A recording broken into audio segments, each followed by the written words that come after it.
Bonjour et bienvenue sur le podcast Accepte l'amour que je t'envoie. Je m'appelle Fabio et je suis heureux de partager cet espace avec vous.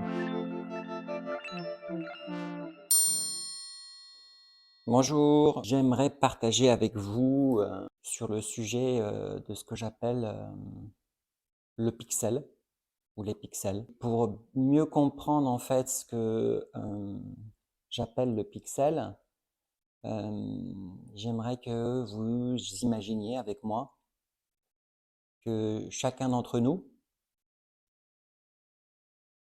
je m'y inclus, chaque personne, en fait, chaque individu sur Terre, se promène avec une pancarte. Voilà, c'est une pancarte, un peu comme imaginer une pancarte de manifestation. Voilà, et sur cette pancarte-là, en fait, il y a son image.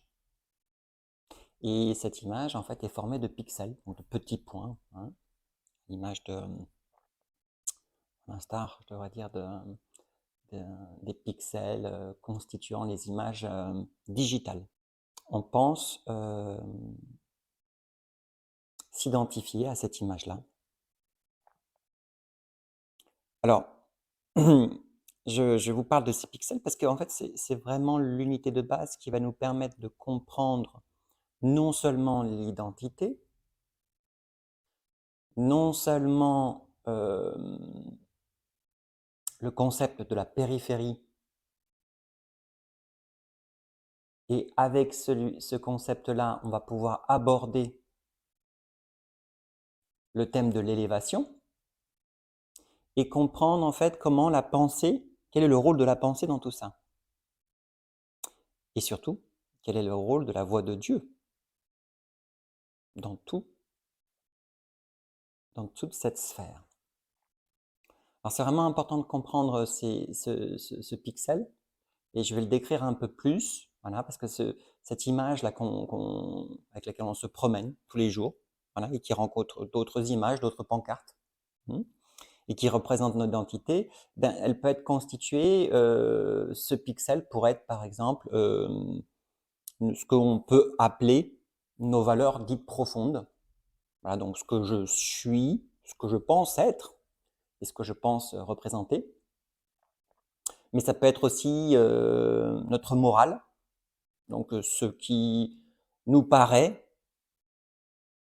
correct et ce qui nous paraît pas du tout correct. Ça peut aussi être tout simplement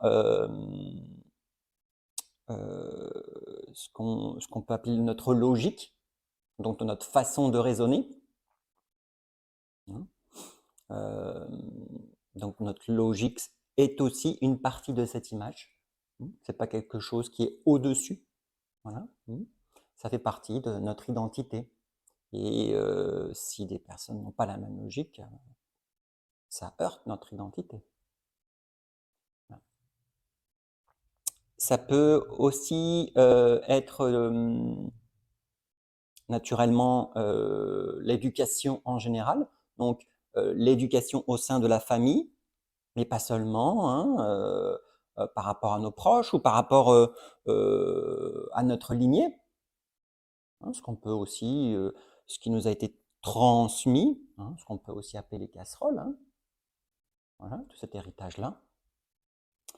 Mais pas seulement l'éducation, on va dire, familiale, mais c'est aussi ce qui nous a été instruit par le système pédagogique dans lequel on a baigné.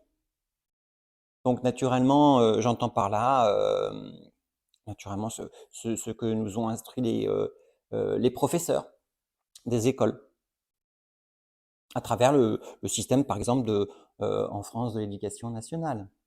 Mais ça peut être aussi tout autre système, hein, peu importe que l'éducation nationale ou pas, hein, ça c'est pas important. En tout cas, tous ces éléments-là, voilà, forment une image, notre identité. Et on peut y rajouter naturellement l'héritage socio-culturel. Hein. Donc, ce qui est, on va dire, véhiculé par la masse. Parce que c'est une identité qui est nourrie de l'intérieur, qui nourrit l'extérieur, l'extérieur la nourrit également. Voilà, il y a des ponts, hein, naturellement. Hein. Et cette identité-là, elle est faite, en fait, c'est une image qui est faite de pixels. Alors, ces pixels-là, ce qui est intéressant de pouvoir visualiser, c'est qu'à chaque fois qu'il y a une circonstance, une situation ou un comportement d'autrui qui vient heurter, qui vient appuyer sur l'un de ces pixels, sur l'une de nos valeurs, sur notre morale, sur ce que nous avons appris, sur notre héritage social-culturel, sur notre logique. Et il y en a bien d'autres. Hein. Je vous ai donné 5 catégories, mais voilà, c'est très, très, très variable. Et les pixels, en fonction de chacun, vont avoir une intensité légèrement différente. Hein. Donc, cette identité-là, à chaque fois qu'un pixel a été touché par une situation, eh ben, ce pixel clignote. Et il envoie comme un signal d'alarme à l'ego. Hein, l'ego, c'est à comprendre comme cette identité-là, cette image-là. Mais l'ego a un deuxième rôle, on va dire, deuxième fonction, hein, plutôt, c'est de protéger cette image.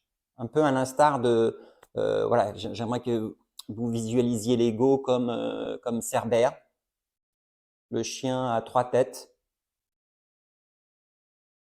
terrifiant, inflexible, qui protège l'entrée des enfers. Et ben l'ego, lui, protège cette image, cette pancarte qu'on balade.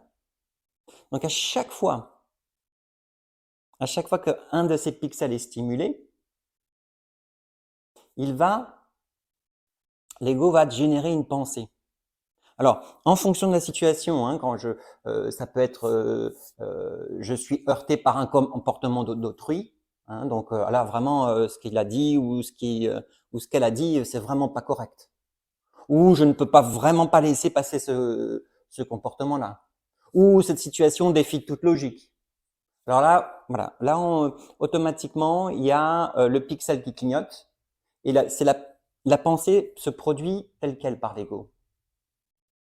Mais ça peut être aussi une pensée dite un peu positive parce qu'il y a un comportement qui nous a séduit, parce que l'autre ou la circonstance est un match pour une partie de notre identité, pour certains de nos pixels. Donc ça peut être stimulé positivement ou négativement. Dans le côté négatif, hein, c'est la chose un peu à bien comprendre, c'est que lorsque c'est chargé négativement, on va entrer dans une pensée réactive, donc en réaction au pixel qui a été touché, donc à notre identité qui a été blessée, et on va avoir une pensée réactive qui va rentrer dans un schéma conflictuel. Donc, si je ne peux pas laisser passer ça de l'autre, de ce comportement, ou ce qu'il a dit m'a fait trop mal, etc., on va tout de suite entrer dans pensée et une réaction. Et automatiquement, là, tout de suite, on est rentré dans un cercle de douleur. Alors, pourquoi je vous explique ça? Parce que il est primordial de comprendre que ces schémas répétés de douleur, c'est ce qu'on fait tous les jours. Et c'est ce qui entraîne vraiment ce que j'appelle les guerres. Et pas à comprendre dans le sens, mais aussi, hein, mais pas seulement, je prends ma mitraillette et je vais batailler contre le pays voisin. C'est surtout à comprendre par les petites guerres du jour le jour. Petites guerres au sein de la famille, entre frères et sœurs, entre pères et enfants. Les petites guerres entre voisins également. C'est également les petites guerres entre groupes d'individus, entre groupes de religions différentes, etc., etc. Ça va à l'infini. Mais ce sont ces petites guerres-là qui vont créer ce qu'on appelle le ressentiment, colère, vengeance, etc., etc., etc. Et c'est quelque chose, tout ce système-là, dont le véhicule est bien la pensée, Donc l'identité dont l'identité constitue en fait la source de nos actions, ce qu'il faut bien comprendre, c'est que c'est totalement périphérique. C'est à l'extérieur de nous. Et c'est bien le rôle de l'ego, en fait, de nous maintenir toujours le plus loin possible de nous, dans cette périphérie-là. Parce que de l'autre côté, il y a le centre, il y a le cœur, là où siège notre essence divine et ce que nous sommes profondément. Donc en fait, tant qu'on reste dans ce schéma répété de pensée, dans cette identité blessée, dans ces pixels qui ont été constamment appuyés, dans ces guerres qui se multiplient, on ne peut pas être dans notre centre, dans qui nous sommes réellement, en profondeur. Et c'est dans ce cœur et en contact avec notre âme que la communion avec Dieu se fait.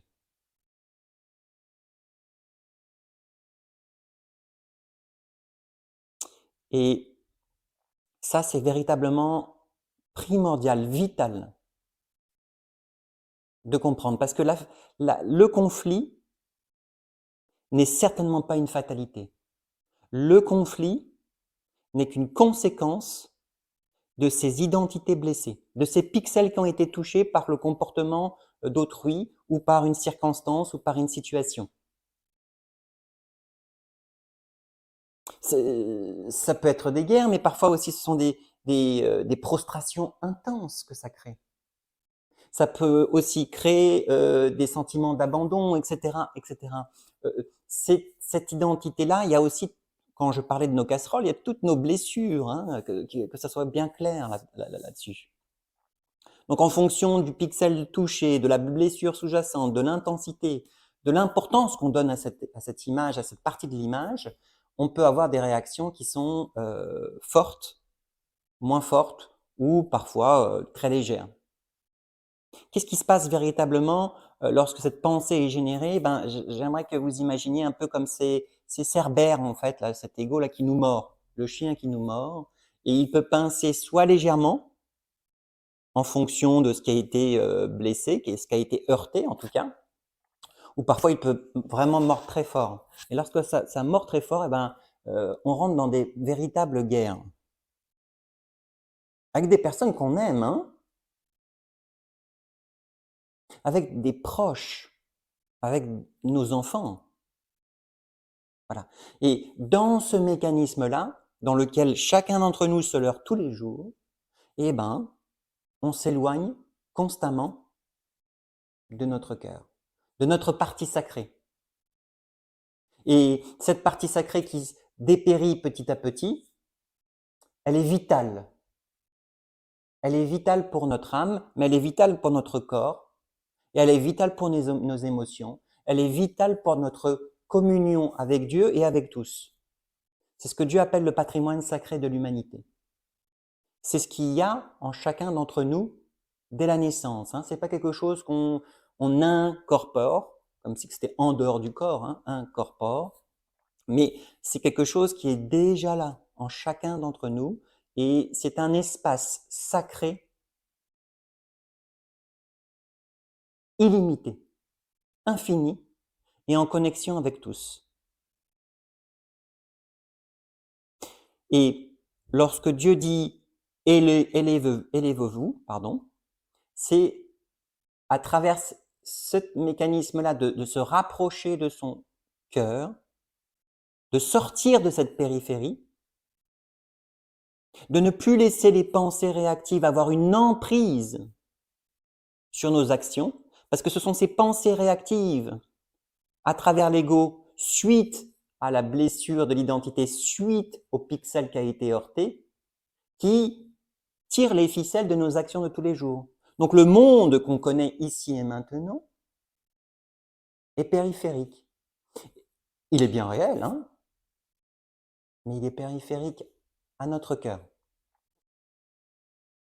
Totalement périphérique à notre cœur.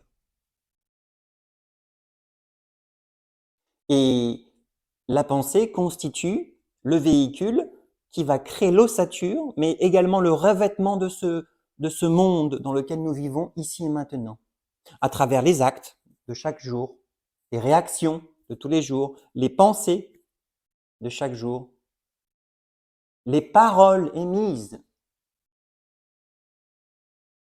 C'est ce qui crée le monde dans lequel nous vivons ici et maintenant, tous ensemble. Mais cela n'a jamais été le plan de Dieu. Jamais. Et la porte vers le cœur n'a jamais été fermée par Dieu. Cet espace infini et sacré, ce patrimoine sacré de l'humanité, il est toujours présent. On a certes oublié le chemin parce qu'on est constamment dévié par notre ego à la périphérie, mais ce qui est au centre dans notre cœur est toujours là. Et l'élévation, s'élever au-delà de l'emprise de Cerbère, de la morsure de Cerbère, de l'emprise de l'ego, de nos pensées sur nous, emprunte le même chemin que l'élévation vers Dieu, c'est-à-dire le retour à ce cœur. Ne plus laisser la pensée avoir une emprise sur nous, nous faire agir comme des pantins de notre identité, mais au contraire, créer à travers le cœur des actions qui sont totalement alignées avec les plans divins, avec notre mission d'âme. Parce que dans ce centre, dans ce cœur, avec notre âme, vient tout l'amour véritable, mais également notre mission d'âme, ce pourquoi nous sommes venus en fait. Donc cette élévation, c'est-à-dire se détacher de ce système périphérique qui est basé sur une identité à laquelle on croit dure, hein, on croit vraiment, qu'on a protégé toutes ces années. Hein. C'est la base du monde dans lequel nous vivons. Hein. Il faut bien comprendre ça. Hein. Eh bien, se détacher de ça pour pouvoir vivre une autre réalité passe par ce cheminement vers son cœur. Et c'est là où la voix de Dieu vient vraiment nous aider, vient vraiment porter ce fardeau dans ce chemin vers ce retour à soi en profondeur, en son centre, en son cœur. Pour ne plus subir, en fait, comme un pantin, notre identité périphérique. Tant que nous nous identifions à cette périphérie, à ces douleurs générées, on ne peut pas s'élever. On ne peut pas communier à nouveau avec notre cœur, avec qui on est au plus profond de nous. Et donc, on ne peut pas manifester sur terre ce pourquoi nous sommes venus, ni la réalité divine, ni la réalité basée sur l'amour véritable de Dieu. La voix de Dieu, lorsqu'elle est restaurée à l'intérieur de nous, nous permet de nous élever. Elle nous guide, elle nous aide à identifier ces pixels pour nous demander de, voilà, je te le montre et tu es capable de t'élever au-delà de ça. Et une fois qu'on voit le mécanisme en jeu, tout d'un coup, le pixel n'a plus le poids qu'il avait. La pensée autogénérée ne nous touche plus. Elle glisse à l'intérieur de nous. Ça fait pas mal. Le chien essaye de mordre, mais c'est comme si qu'il n'avait plus aucune prise. Il sait pas où mordre, en fait.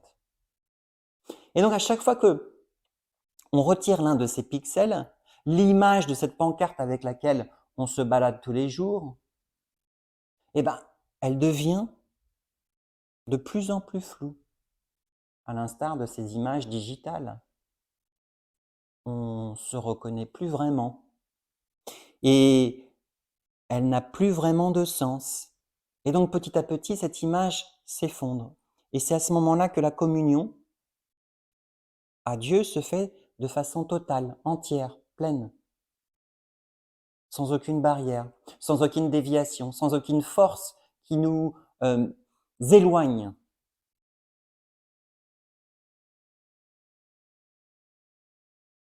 Et la voix de Dieu, donc, nous guide petit à petit à nous dépixeliser, pardon.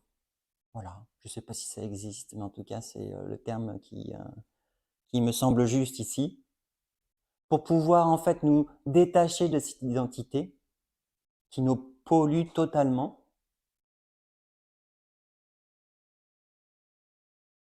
et petit à petit revenir vers notre cœur. Alors, il faut savoir que Dieu n'agit pas par la force. Hein. La force, ça serait par exemple de se dire ah bah tiens, je vais mettre un grand coup de massue sur ma pancarte, sur mon image, sur mon identité, et puis bah ça, moi l'ego, terminé, ciao, c'est fini quoi. Voilà. Maintenant, je suis avec mon cœur, il n'y a pas de souci quoi, tranquille. Voilà. Ça, c'est une autre façon de l'ego de nous persuader que là, on a retiré, on a fait une séance de thérapie ou autre et on a retiré vraiment le gros là. Ah là, c'est bon, là, on est soigné. Bah, on est guéri en fait. Voilà. Or, on reste toujours dans ce système de pensée et on voit très souvent, même en thérapie, qu'elle soit brève ou plus longue, que ça, ça revient au bout de 2 semaines. Voilà. Donc, tout ça pour dire que les modalités de l'ego pour nous faire penser qu'on est sorti de ça sont vraiment multiples, vraiment multiples. Mais la réalité est qu'on reste la plupart du temps dans ce système-là. Et la force, ça serait de se dire, bah là, je donne un grand coup et puis tout explose, quoi. Dieu agit pas du tout par force, il agit par amour. Et donc, il nous montre petit à petit, en fait, chacun de ces pixels. Et donc, c'est un détachement de notre identité qui se fait graduellement, en douceur, en fonction du cheminement de chacun.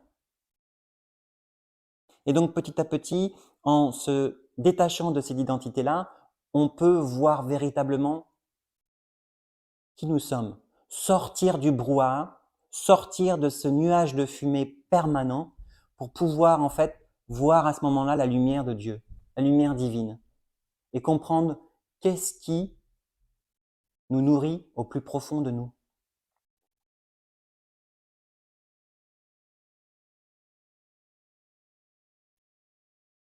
Et ça, c'est quelque chose de vital pour notre âme, mais aussi pour toutes les âmes interconnectées. Car pour l'instant, cette pancarte non seulement crée des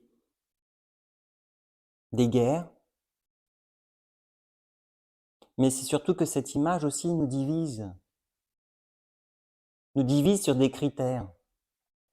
Ces critères, c'est un pixel en fait. Un critère de valeur, un critère moral, un critère de raisonnement. Un critère qui provient de notre héritage socioculturel ou on va dire ancestral de notre lignée, pardon. Voilà. Donc tous ces critères-là, en fait, font que à travers notre identité, on se divise. C'est simple, hein, lorsqu'une pancarte ne parle pas le même langage, eh ben au revoir, hein. Au revoir l'autre. Si l'autre, cette autre pancarte en plus, malgré l'amitié de tant d'années, commence à nous faire du mal, hein, entre guillemets, hein, je dis bien, parce qu'on fait du mal à la pancarte, hein, pas à notre être profond. Eh ben, au revoir, notre ami.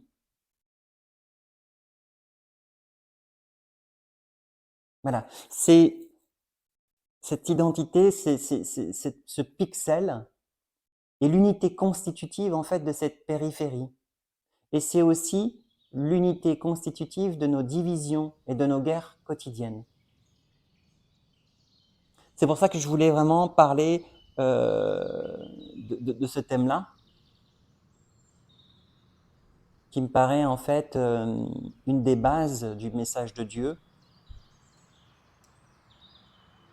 qui à travers l'élévation va nous permettre de nous détacher de ça, pour revenir vers notre cœur, pour revenir vers qui nous sommes au plus profond de notre être. Voilà, je vous remercie.